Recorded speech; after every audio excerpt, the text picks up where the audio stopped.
this is Proactiv oxygen concentrator which we have received from USA on donation. Now as you know that all the electrical appliances which are made in USA generally they work at the voltage of 110 to 120 volts. In India we have got the voltage which is around 220 volts. So if we want to use this equipment, we have to have a voltage converter which will convert the input of 220 volts available in India to output of 110 volts, which will then be the input for the concentrator, and only then the concentrator will work. So remember, before using the concentrator, always ensure that you have got voltage converter. So attach a voltage converter, switch it on, and then switch on your machine.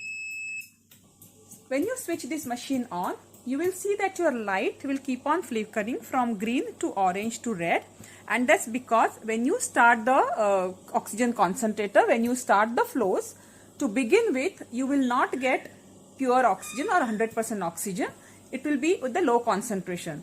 Over few seconds, then this oxygen concentration will reach the target of 100%, and then it will show as, it will be only the green light which will be constantly on. So just wait till your green light is constantly on before you attach this oxygen to the patient. Now this concentrator also comes with a water bottle and connection. Now this is the output for oxygen. So this connector will get attached over here from where the oxygen will come. Preferably do not use the water bottle because it does not add moisture to the oxygen, but it can become an important source of infection. So it is advised not to use the oxygen bottle. So you can directly attach your oxygen delivery device to the oxygen output port, and then you use it on the patient. Now remember that when you are using it for the patient, you can use with the two different devices. One, you can use the oxygen mask, or you can use the nasal cannula. Now the difference between nasal cannula and oxygen mask is the reservoir capacity.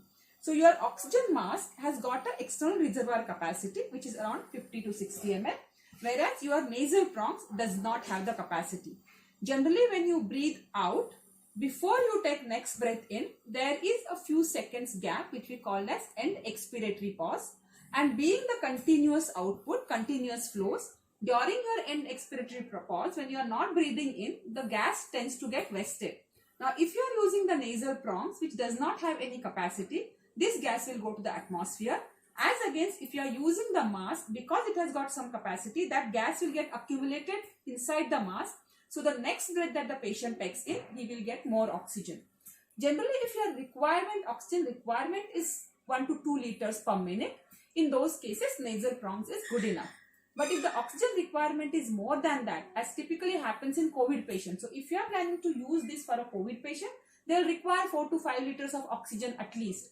And in those cases, it is advisable that you use the oxygen mask instead of nasal prongs.